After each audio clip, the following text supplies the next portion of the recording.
Welcome, Amakhosi Network. Welcome to the channel. Today we're chatting about something very important, and this is about the Kaizer Chiefs coaching situation and the risk that we saw that Chiefs may actually not get Pitso Mosimane. Today, I'll give you context as how to I came about that information, which is a very big risk. And yeah, I didn't like what I heard, so I'll give you some of that information. But before we get into that, please like, comment, and subscribe. And thank you for the support, everyone. Thank you, thank you. Even the people who disagree with me, thank you for showing love and commenting, etc. But in saying that, let's stay respectful in the comments because last standi disk sonke la, so asikhulumi disk. Let's talk football, but let's get to it. And yeah, guys, please subscribe. That's one thing I'll say. But let's get to it. So Pitso Mosimane, the journalist spoke to Pitso Mosimane's agent, which I believe is his wife. And I'll say this before I get into into anything further. I am currently enjoying the women in South African football. Like, I feel the women in South Africa football are carrying football to a level that is beyond what a lot of the males are doing. And it's just because I feel like the women in football have an integrity and have a will to bring the best out of it. Yes, we can say what we want about Amakhosi, but she is trying her best. But obviously, she's in a world where she maybe doesn't know as much, So maybe she just needs to surround herself more, like about Petrus Motsepe, etc. You have about Desiree Ellis of the world doing wonders with Banyana Banyana. You see people like Pitso Mosimane's wife and how she is as an agent. I even think Percy Tau has like a female agent, and look at his career, look at how much money he's amassed. And then you also have Jessica Mutau, which is like the top notch of best of best. So I just wanted to say well done, ladies, and thank you for contributing to our football, and we really appreciate your input. It's really amazing. We even saw that Sundowns hired a new head of women's football, so good luck to that lady. Hopefully Chiefs can also have a women's team and also follow the same approach. But let's get to it. So Pitso Mosimane's wife spoke to the journalist about Lorenz, and they asked her quite a number of interesting questions. And in those questions, the things that hit Kaizer Chiefs the most in that question is, she said Pitso Mosimane's team have two principles they go by when deciding if they're going to agree with a team. Number one is him being able to bring his whole staff. Number one. Already I can tell you, as Kaizer Chiefs fans, we already know Chiefs history with that. Number two, it's his team having a say in the transfer market. They don't want a team to buy for them. They want a say in who they want so it can fit their playing style. As a Kaizer Chiefs supporter, you already know those two principles that we mentioned are the two principles that Chiefs does not agree on. Chiefs, number one, with regards to bringing their whole team.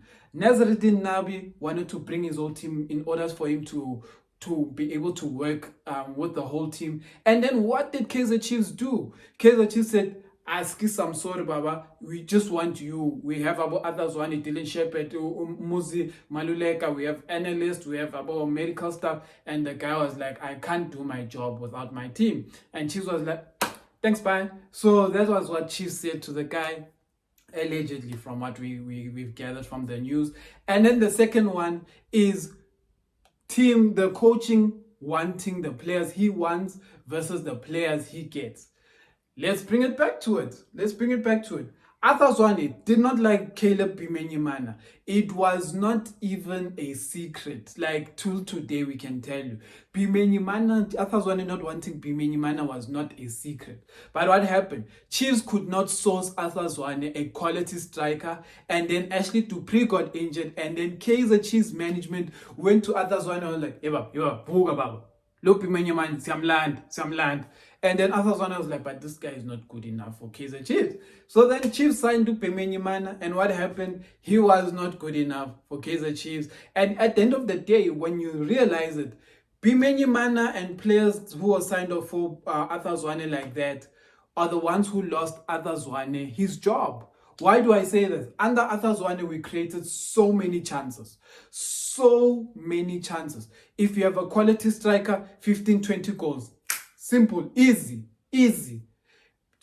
Let me tell you what 20 goals for a top quality striker means for Kaizer Chiefs and Arthur Zwane's season. Arthur Zwane finished 5th on the log. Fifth on the log. Yes, we had his issues with Arthur Zwane, etc., like how his defense was poor, etc., but he finished 5th. Add a 20 goal striker to that. It means an additional maybe 5 to 10 more wins in that season. Then his season goes completely different because there are games we lost that we should have won. You cut those games in half that we lost, we've now won more games. And then you cut the draws in half, we've now won more games. And then Arthur Zwane finished number 2 on the log.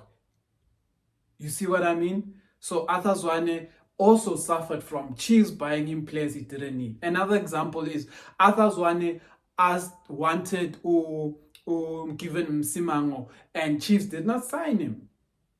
So Arthur Zwane had to play with defenders who we watched the league today and we see about Kwinika. This is what Arthur Zwane was forced to play with for the whole season. Arthur Zwane even Kenika the team and brought Dove as a left center back. And people were going crazy saying, yo, Arthur Zwane, Dom is Didi. How can you make Dove our left back? And what is Dove now? Our best center back using the left foot. When Dove plays, we have a balance because we can play from the back. You know? So those are the things I wanted to add there. So just to get back to the Pitso story, those are the 2 risks in the Pitso, acquiring Pitso, and why I feel like I don't know how Kaizer Chiefs can change their stance on everything just to accommodate Pitso. 1, signing players. Kaizer Mtaung and Junior and Bobby Mtaung are the ones who handle the signings. Do you see a world where Pitso can go and say, I want law? I don't see it. But then again, we did sign Keletso Magalo. Usirino is going to be a free agent, I believe, at the end of the season. These are 2 players that are loved by the one and only Pitso. So in saying that, could it be that Pitso has already started signing players for Chiefs? Because he will actually come. And another thing to add to the fact, the 2 principles that she mentioned, is Chiefs not actually ticking those boxes. They have not renewed Moses' contract. They have not renewed Dylan Shepard's contract. You know, they brought in an analyst that Pitso actually worked with previously at Al Ahly. So in saying that, Chiefs is not renewing technical team contracts. Meaning that if Pitso comes in with his technical team, the space will be there for his technical team to operate.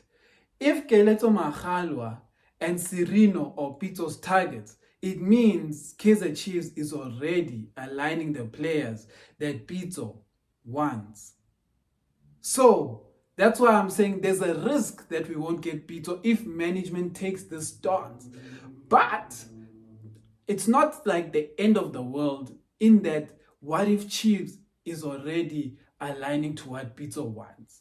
Because they are actually doing things in the background that may actually be there to accommodate Pitso and to allow him to thrive.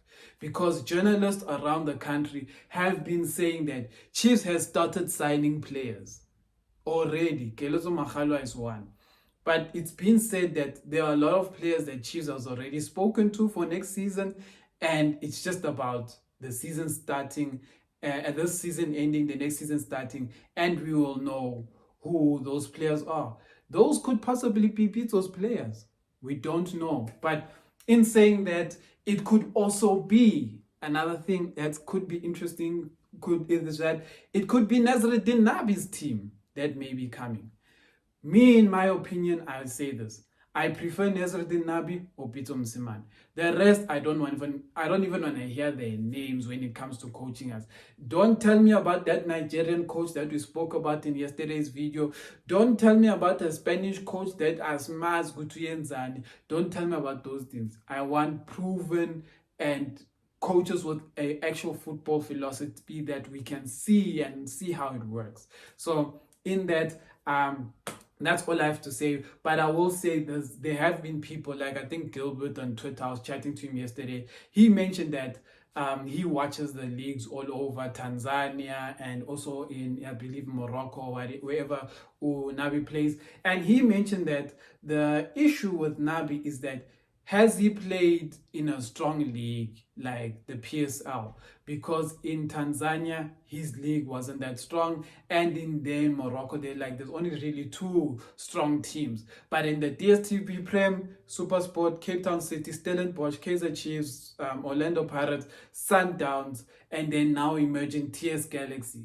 These are like already teams that can beat any team on any day. So it's those kind of challenges that Nabi may have never faced before in his career. So that is that.